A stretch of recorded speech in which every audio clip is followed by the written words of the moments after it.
là, la proposition qu'on vous fait avec Laura, c'est de vous dépeindre la filière de manière très générale. On va partir de l'échelle européenne et puis on va zoomer petit à petit sur notre situation française, bretonne et plus locale, échelle 35. Donc, on va faire un peu une rétrospective aussi sur les années passées, donc 2019 et 2020 principalement, sachant que les chiffres de 2020 sont très particuliers puisqu'ils sont c'est les chiffres d'une année avec trois périodes de confinement, deux périodes de confinement. Et donc, c'est des chiffres qui sont un peu spécifiques à la situation actuelle. Voilà. Concernant les sources utilisées pour la présentation, je vous les donne en une fois, comme ça après, c'est plié.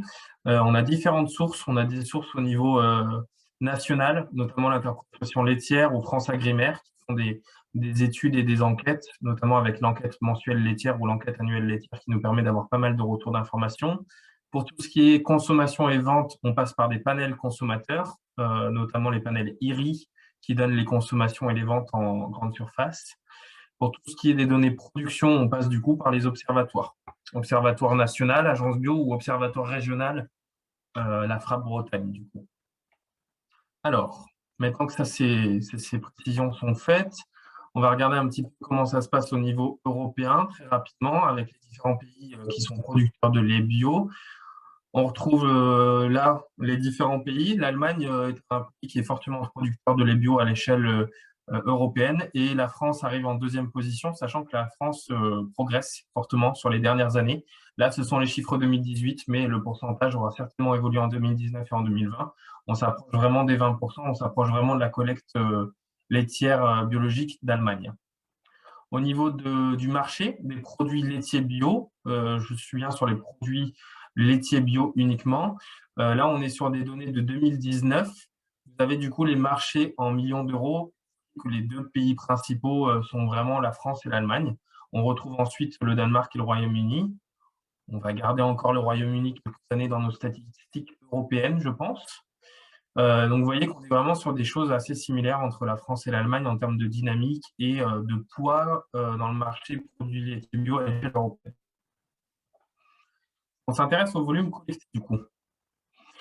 On est sur les mêmes principes, France et Allemagne en position de leader sur les volumes collectés, avec une forte évolution en France. Vous voyez que le 11,5%, là, c'est le taux d'évolution de la collecte entre 2020 et 2019. Où on a un fort niveau de collecte en tonnes.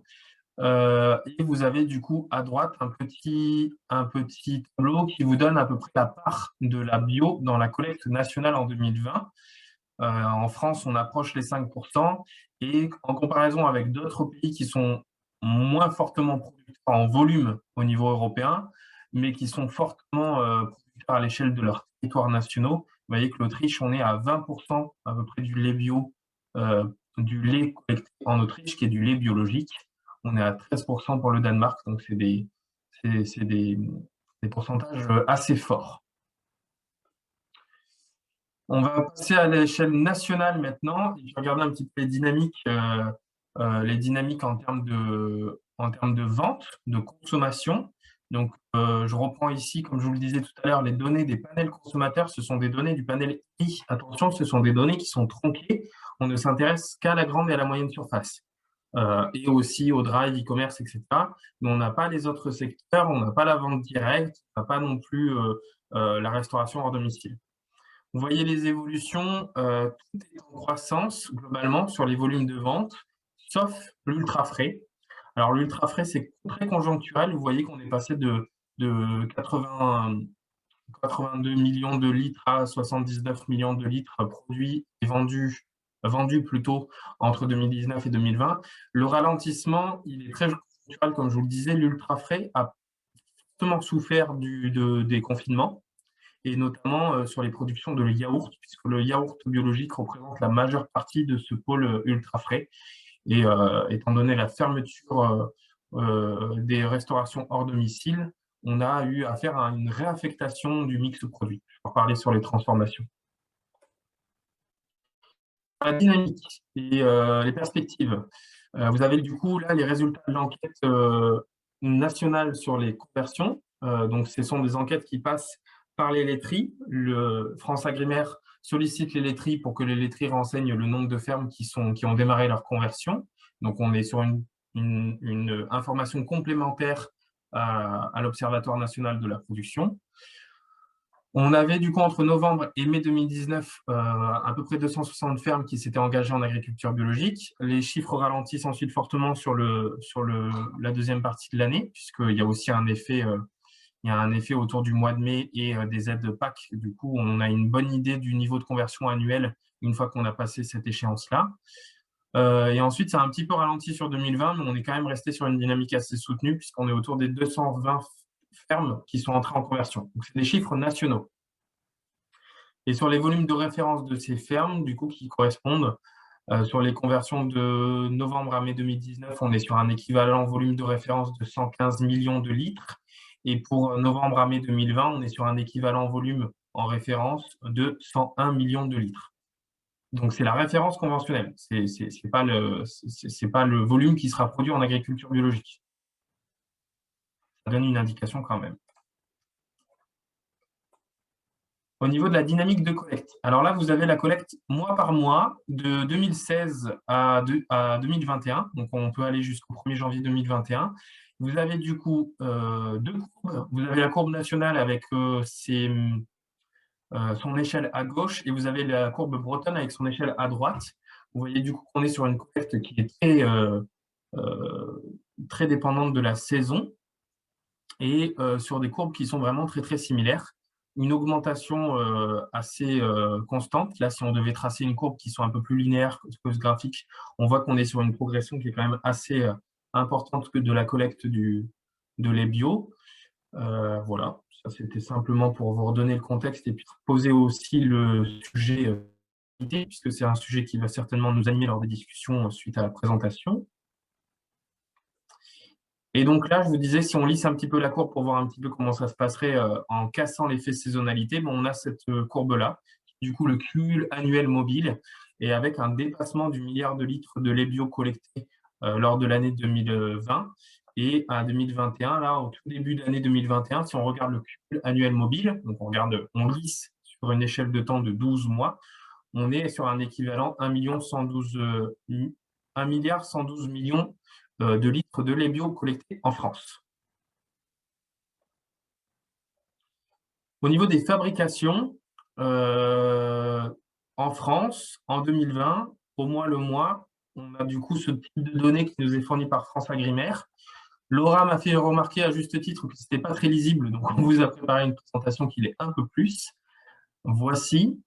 Donc vous avez sur l'échelle de droite, et au niveau des courbes, vous avez les collectes et productions de lait conditionné. Donc là, je ne sais pas si vous voyez ma souris par contre. Est-ce que vous voyez bien ma souris là? Oui, Ouais. c'est bon, on voit ta souris.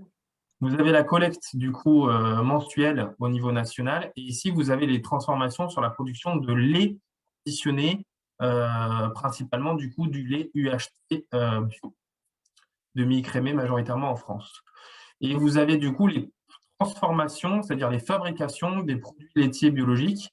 En vert, du coup, vous avez l'un des premiers postes de transformation après le lait liquide, qui est du coup les produits laitiers frais. On retrouve du coup l'ultra frais dedans, les yaourts, etc. Vous avez également les crèmes et le beurre qui sont du coup en plus petit, là, en orange et en bleu. La poudre de lait qui a tendance à ralentir sur la fin de l'année. Et vous avez du coup la dynamique sur le fromage qui est assez constante. Vous voyez que du coup, l'effet saisonnalité est lissé sur certaines fabrications, alors qu'il est vraiment très présent sur certaines autres fabrications, notamment les produits laitiers frais qui sont le reflet de cette saisonnalité, et également sur le lait conditionné. Je passe rapidement là-dessus, on pourrait y revenir lors des échanges si besoin de plus d'informations. On peut regarder du coup avec les dynamiques de conversion les estimatifs des volumes à venir sur les années futures. Donc vous avez le tableau de gauche, mais je trouve que le graphique à droite est beaucoup plus parlant. Vous avez du coup le cumul annuel mobile qui est du coup à droite, et vous avez une perspective à fin 2022 de 1 350 millions de litres collectés en se basant sur les références laitières conventionnelles des fermes qui sont entrées en conversion. On est toujours sur des estimations qui sont généralement un peu supérieur au réalisé ensuite, mais ça nous donne quand même une information sur la tendance. Et vous voyez du coup qu'il y a encore beaucoup de volume de lait bio qui va entrer dans la filière laitière nationale.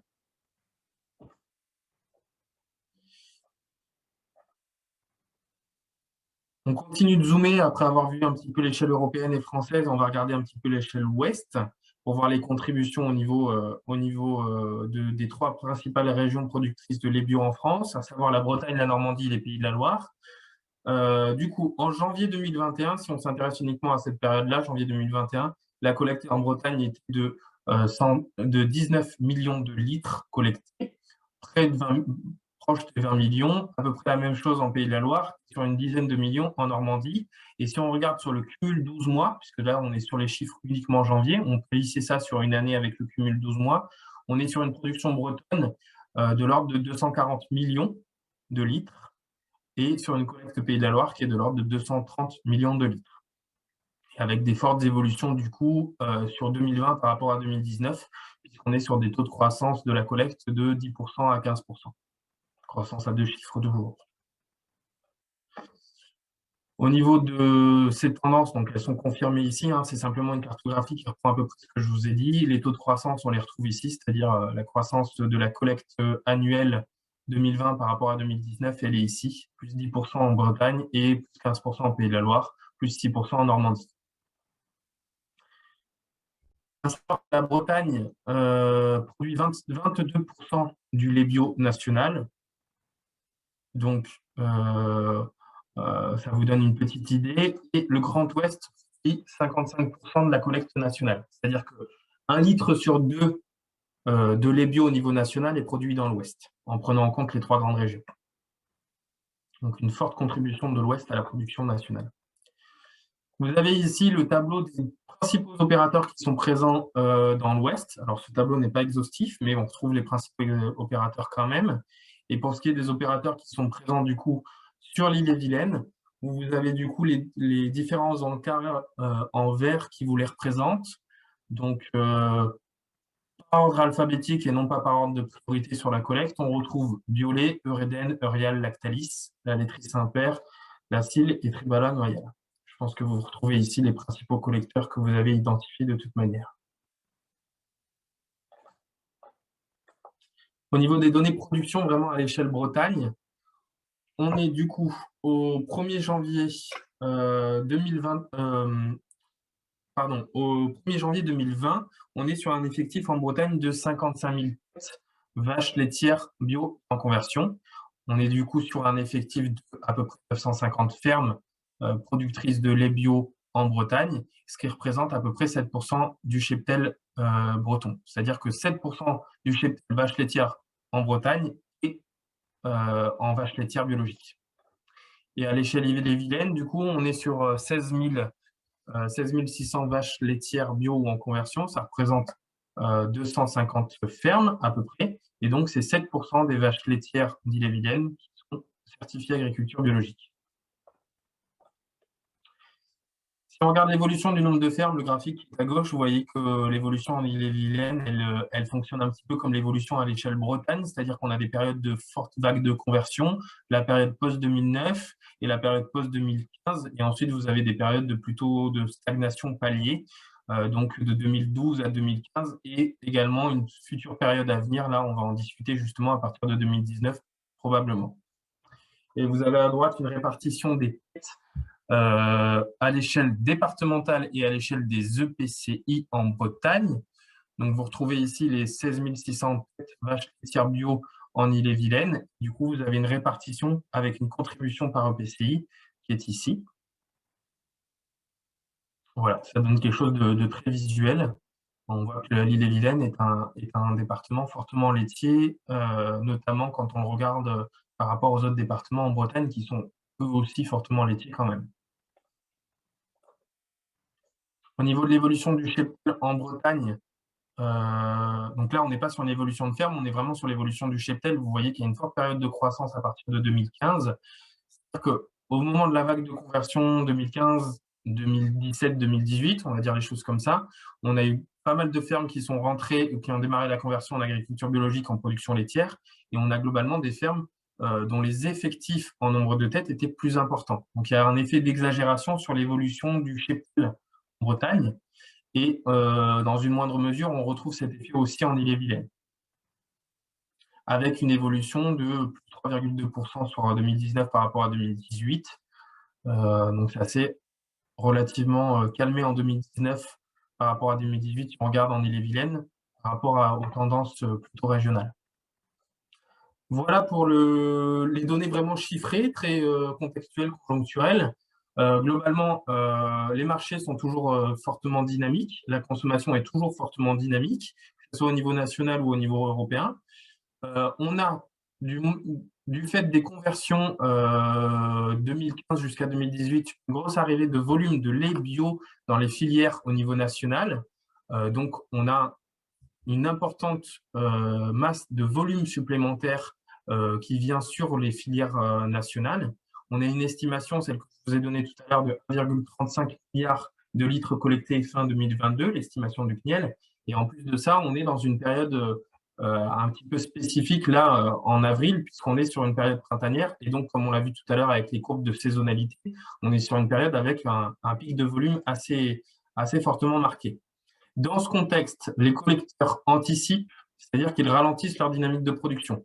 C'est-à-dire qu'en voyant les volumes qui vont arriver, la majorité des collecteurs sont sortis d'une posture proactive de recherche de nouveaux producteurs, c'est-à-dire qu'il y a beaucoup de laiteries qui ont ralenti leur recherche de nouveaux producteurs, voire il y a des laiteries qui ont supprimé la prime conversion, la prime des 30 € ou 40 € des millilitres en fonction des laiteries, voire certaines laiteries ont mis en place des mesures incitatives pour réduire les volumes printaniers, voire des mesures pénalisantes pour inciter à la non-production de volumes printaniers.